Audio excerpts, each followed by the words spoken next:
All right, let's talk about a book that has touched millions of lives, Paulo Coelho's The Alchemist. Now, on the surface, it seems like a pretty simple story, right? A shepherd boy goes looking for treasure. But underneath, well, that's where you find this incredibly profound message that's inspired so many people. So today, we're going to unpack the key lessons right from the beginning of his epic journey.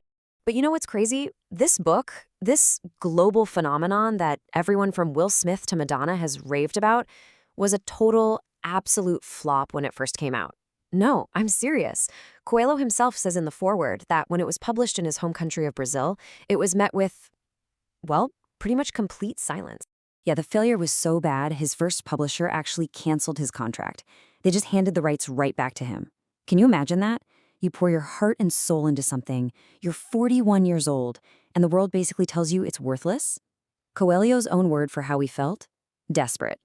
And, this personal struggle is actually the perfect place for us to start. Why? Because the author's own journey is basically a perfect mirror of the story he's about to tell. And the scale of the rejection, it was just staggering. I mean, look at this timeline. In the first week, a bookseller sold exactly one copy. 6 months go by, a second copy is sold. And get this, it was to the same person who bought the first one. It's no wonder that by the end of the year, his publisher just pulled the plug. So with all that, why didn't he just give up? Well, Coelho says it's because the book was so much more than just a story. It was his life. It was his own quest, right there on the page. You see, he was Santiago, the shepherd boy. He was searching for a treasure that, turns out, was with him the whole time, his gift for writing and sharing his soul. He was literally living the philosophy of his own book. And that's our cue to dive into the story itself. So let's meet our hero, Santiago. He's a young man whose entire journey kicks off with a dream that he just can't shake. So Santiago, he's not your typical shepherd. His parents actually wanted him to be a priest, but what he really, really wanted was to travel. So what's a guy to do? He picks the one job that would let him wander all over the Andalusian countryside, shepherding. His whole world was just his flock, a good book, and the open road.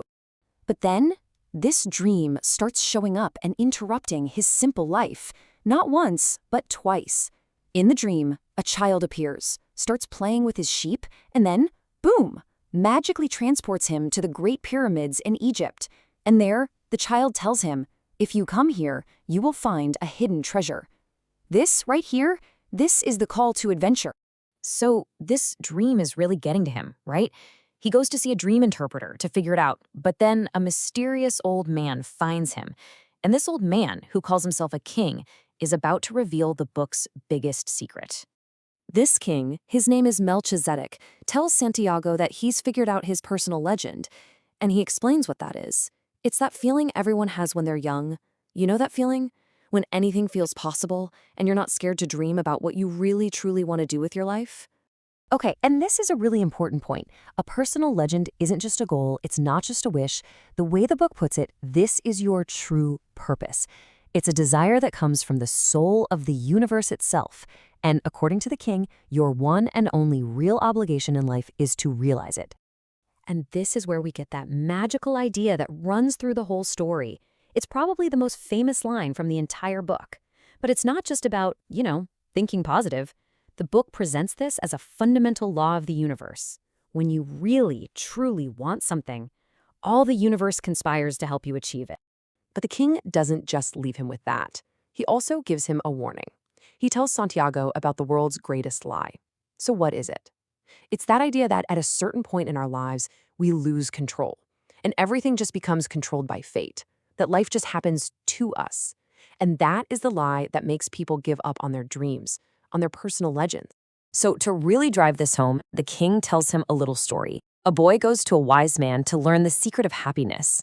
The wise man gives him a spoon with 2 drops of oil in it and says, okay, go walk around my palace, but don't spill the oil. So the boy goes, but he's so focused on the spoon, he sees nothing. The wise man sends him back, this time telling him to actually look at the marvels. He comes back totally enchanted by everything he saw, but of course, the oil is gone. And here's the punchline. The secret of happiness is balance. It's about seeing all the marvels of the world while never forgetting the drops of oil on the spoon.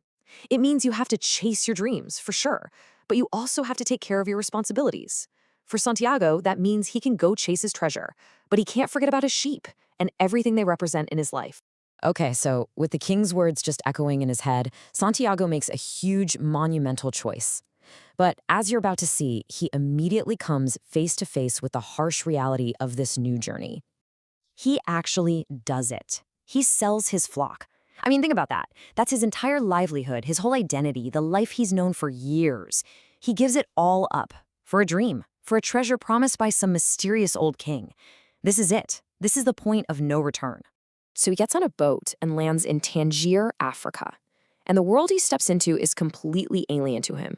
It's loud, it's chaotic, he doesn't speak a word of the language. In this totally overwhelming market, he finds a young guy to be his guide. And then, for just a split second, his eye catches this beautiful sword with a silver handle. And that one little moment of distraction, that's all it took. He turns back and his new guide is gone. And so is every single coin he had from selling his sheep.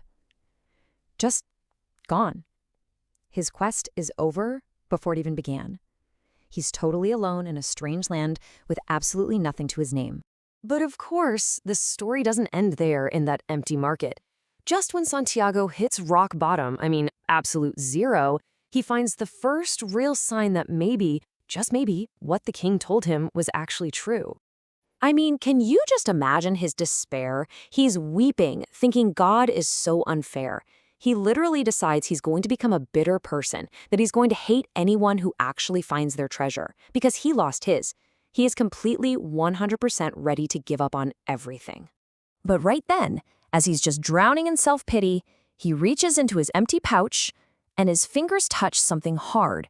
It's the two stones the old king gave him, Urim and Thummim. One means yes, and the other means no. And this is the turning point. The stones? They're proof. They prove his meeting with the king was real. They're a physical connection to his personal legend. And he has this realization. They are his treasure now. This is the first real sign, the first omen, that tells him the universe has not abandoned him. His journey isn't over. In fact, it's really just begun. And that brings the whole central question of The Alchemist right back around to you, doesn't it? The book is really asking us to look inside and figure out what that one thing is that we've always wanted to accomplish. So I'll leave you with this. What is your personal legend? And maybe more importantly, what is the world's greatest lie that you might be telling yourself about why you can't pursue it?